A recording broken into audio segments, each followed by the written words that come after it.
क्या हाल है आपका? ठीक है, क्या नाम है? हाँ, शान इब्राहिम। शान इब्राहिम किस मसले के साथ आए हो इधर? कितने दिनों से?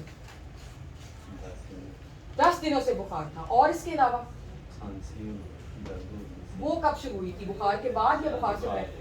कितने दिनों बाद? 4-5 दिनों बाद खांसी हुई और साथ खांसी और सांस लेने में दुश्वारी इकट्ठी हुई थी? वहाँ पेन ठहर गई थी। अच्छा अच्छा, दर्द भी होती हाँ थी? जी, हमने इस तरह से कपड़े से तोड़ के बहुत कुछ किया, मतलब नहीं बंद कर दी। वो आहिस्ता आहिस्ता आगे बढ़ गई, शोल्डर पे आ गई। तो अब खांसी करते हैं तो वो पूरा जिस्म यहाँ से पेन में और अकड़ जाता है जैसे। ठीक है, तो अब आप देखें इसमें और इसके अलावा कोई मसला जिसकी वजह से आप ये 3 मसले हैं, उसको बुखार है, खांसी है, सांस फूलता है, चेस्ट पेन है। बलगम में इनको ब्लड भी आता है। ठीक है, तो इट्स वेरी वेरी क्लियर कि कौन सा system? Which system? Respiratory system. Respiratory system में क्या? टीबी हो गई और ब्रोंकाइटिस हो सकता है, सीओपीडी हो सकता है। हमारी क्लास तो बढ़ गई है। सीओपीडी में भी तो क्रॉनिक ब्रोंकाइटिस में भी हो सकता है ना। जी दोबारा, productive cough, chest pain, fever. तो इसमें क्या क्या बीमारी, सिस्टम कौन सा है? नंबर 1 के ऊपर। नंबर 2 पे बीमारियां कौन सी हैं? सबसे common TB, number 2 malignancy, number 3 pneumonia, number 4 bronchitis, number 5 COPD. ठीक है, ये 5 डिजीजेस जो आपने ले ली हैं, इसी से रिलेटेड आपने एक एक सवाल करना है, टू रूल इन और टू रूल आउट। चूंकि हमारे यहाँ सबसे ज्यादा कॉमन टीबी है, तो टीबी की बात हम पहले करेंगे। जी दसो कि 10 दिन पहला भी तो बुखार चढ़ता सी, कोई हल्का हल्का या पहली दफा ही होता? बुखार तेज सी कि हल्का सी? बहुत तेज सी। अच्छा, दसो कि ਇਹਦੇ ਨਾਲ ਭੁੱਖ ਦਾ ਕੀ हाल सी? कुछ नहीं खा रहे। उर्दू बोलते हो या पंजाबी में कंफर्टेबल हो? चलो अच्छा, ये बताओ कि बुखार किस वक्त ज्यादा चढ़ता था, सुबह या रात को? सुबह ज्यादा चढ़ता था, दिन रात चढ़ा। रात को भी तकरीबन 103, 104, 105। सर्दी कपकपी होती थी इसके साथ? कपकपी का मतलब होता है ऐसे ऐसे कांपना, वो होता था? अच्छा, किस तरह आराम आता था? तो उससे आराम आ जाता था। ठीक है, अच्छा ये बताओ कि बुखार के साथ जो खांसी होती थी वो भी हर वक्त होती रहती थी? खांसी भी इतनी ज्यादा नहीं। 5-6 दिन से हुई है। बलगम किस कलर का आता था?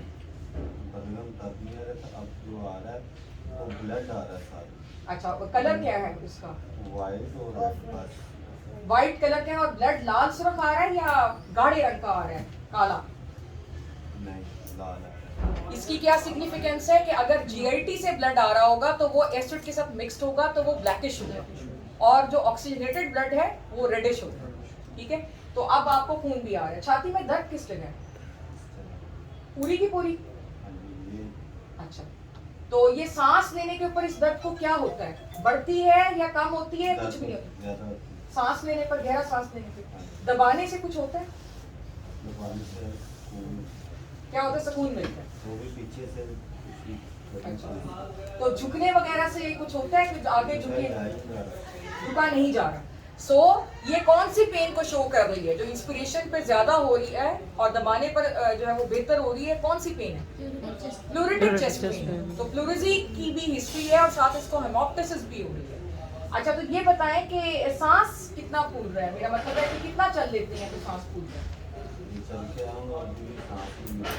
और ये कितने दिनों से? ये भी 10 दिनों से? उससे पहले बिल्कुल ठीक थे, कोई मसला नहीं था, सही चलते थे, भागते भूगते थे। जो कुछ हुआ है 10 दिनों के अंदर हुआ? उससे पहले कभी बुखार नहीं हुआ, कोई मसला किसी किस्म का? अच्छा, भूख वगैरह सब ठीक लगती थी पहले? खाना पीना सही था, वजन वगैरह? अच्छा, तो ये बताओ कि खानदान में या मिलने जुलने वाले में, दोस्तों में किसी को टीबी वगैरह तो नहीं है? किसी को टीबी नहीं। और ये बताएं कि आप जो है वजन कितना हुआ आपका, गिर गया 10 दिन में? कपड़े वगैरह से अंदाजा होता है? खुल गए हैं या कुछ इस तरह से?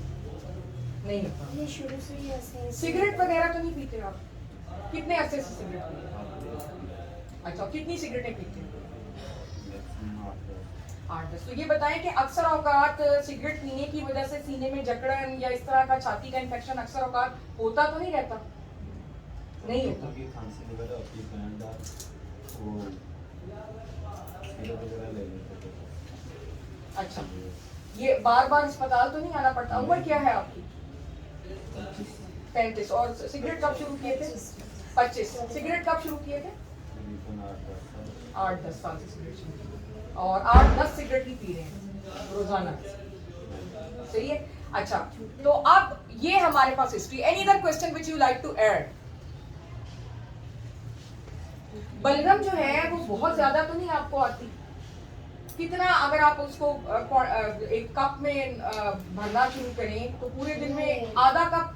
पूरे दिन में ना इन्हें 3-4 दफा ऐसी खांसी आती है कि जैसे थोड़ी सी आती है और वो ही थोड़ा सा मिक्सचर बन के आ जाती है। सही है। ये मैंने क्यों सवाल किया है? Why did I ask that?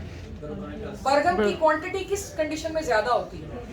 ब्रोंकियटिस में होती है और सुबह के वक्त जो है वो ज्यादा होती है।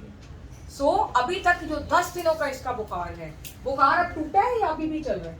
हाँ ठीक है, बट खांसी दर्द हो रही है। सो अब आपका क्या ख्याल है कि आपका जो डायग्नोसिस अगर हम लें तो क्या बनेगा? Is it pulmonary tuberculosis, is it pneumonia, is it COPD, is it bronchiectasis, क्या है? इसको हम सीक्वेंस कर लेते हैं। वो ये सारे सकते हैं, लेकिन इसकी सीक्वेंसिंग करें तो क्या?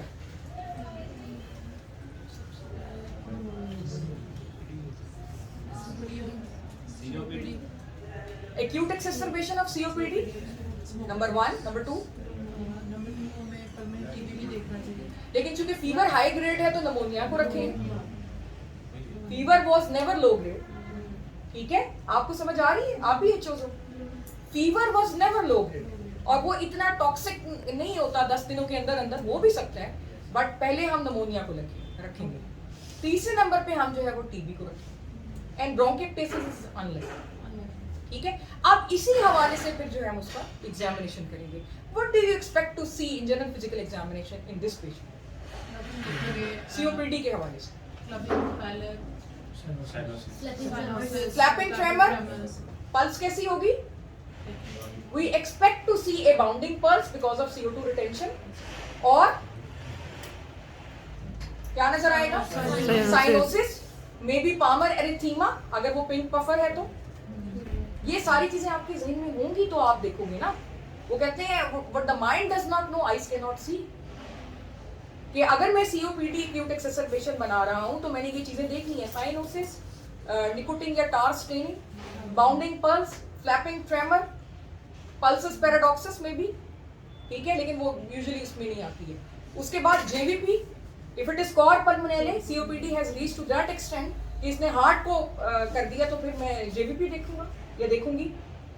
इधर आइस को देखूंगी जॉन्डिस के लिए, पैलर के लिए, जो पैलर इसमें नहीं होता यूजुअली, ये पॉलीसाइथीमिया हुआ होता है बिकॉज क्रॉनिक हाइपोक्सिया जो है वो पॉलीसाइथीमिया कर रहा होता है, तो प्लेथोरिक फेस होता है आमतौर पर। यहाँ पर साइनोसिस माइट भी मुझे नजर आ जाए।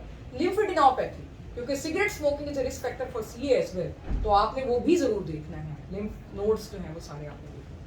फिर पैनकॉस ट्यूमर के लिए भी आपने फेस के ऊपर देखना है, यहाँ भी देखना है। What is Pancoast tumour by the वे?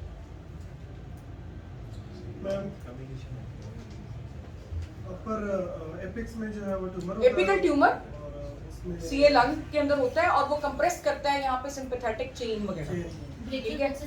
हाँ एग्जैक्टली। तो उसमें इप्सिलैटरल जो होता है वो हॉर्नर सिंड्रोम होता है, मियोसिस होता है, लैक ऑफ स्वेटिंग होती है, एनॉफ्थेल्मोस होता है, और साथ जो है ये वेस्टिंग, क्योंकि CA-T1 को इन्वॉल्व करता है तो ये वेस्टिंग भी आ जाती है, तो वो भी हमने इसके अंदर देखा। ये GP के अंदर हमने देखा। What about respiratory system? Pitting oedema obviously वो तो। रेस्पिरेटरी सिस्टम में COPD में हमें क्या मिलेगा? एपिक्स में कैसी हो, चेस्ट शेप कैसी हो, बैरल शेप होगी, ट्रेकिया कैसा होगा, इंटरकॉस्टल रिसेशन हो सकती है, ट्रेकियल टग हो सकता है, बैरल शेप चेस्ट हो सकती है, रेस्पिरेटरी रेट ज्यादा हो सकता है। गेटिंग माय पॉइंट या नहीं समझ आ रहा? ठीक है। उसके बाद आपकी परकशन डल हो सकती है, हाइपर रेजोनेंट भी हो सकती है अगर खाली COPD है। अगर कोई कंसोलिडेशन पड़ी हुई है तो डल, अगर निमोनिया को अगर आप, ठीक है। Vocal resonance will be increased in case of consolidation. Why vocal resonance is increased in consolidation? Final year के लेवल का सवाल है। फाइब्रोसिस में, कोलैप्स में, कंसोलिडेशन में वोकल रेजोनेंस जो होती है वो क्यों इंक्रीज होती है, या वोकल फ्रेमेटिस क्यों इंक्रीज होती है, या ब्रोंकियल ब्रीदिंग क्यों आ रही होती है, जो हार्श वाली ब्रीदिंग है, व्हाई, इसकी क्या रैशनल है? कोई बच्चा? जी बेटा बता दो ना, डोंट फील शाय। हाँ, लंग पैरेन्काइमा यस। आपका नॉर्मल जो लंग है वो आपकी जो भी कंसोलिडेशन वाला जो पैच है वहां पे नॉर्मल लंग खत्म हो गया, वो स्पॉन्जी जो लंग वहां पे पड़ा हुआ था वो खत्म हो गया। अब वो कंसोलिडेशन का पैच है और नीचे आपका bronchus. Normal lung has been replaced by fibrous part और कंसोलिडेटेड पार्ट और ट्यूमर और व्हाटएवर, वो खत्म हो गया, लंग नॉर्मल खत्म हो गया। अब जो है वो सिर्फ और सिर्फ ब्रोंकस पड़ा हुआ है, ठीक है। तो जो नॉर्मल एक फिल्टरिंग इफेक्ट आ रहा होता है लंग का, जो साउंड को फिल्टर करता है, वो खत्म हो गया। तो अब डायरेक्टली जो है वो आपको जो फाइब्रोज या कोलैप्स या कंसोलिडेटेड पोर्शन ऑफ लंग है, that is not filtering your sound any more, breath sound को वो फिल्टर नहीं कर रहा। तो आप डायरेक्टली आवाज सुन रहे हैं ब्रोंकस, ठीक है। अगर वो होता तो पहले आपकी जो आवाज थी वो ब्रोंकस में आती, फिर लंग उसको फिल्टर करता, फिर मसल, फिर बोन, फिर चेस्ट वॉल, स्किन। तो इतनी ज्यादा फिल्टरिंग लेयर्स थी, तो आवाज आपके कान में पहुंचते पहुंचते जो है वो कम सुनाई देती। अब वहां कुछ नहीं है, normal lung parenchyma has been replaced by a fibrous tissue, so you are directly hearing voice from the bronchus, so that's why you hear bronchial breathing and that's why your your vocal resonance is increased। समझ आई ये बात की इसकी? This is the rational. तो फिर आपको lungs में ये सारी चीजें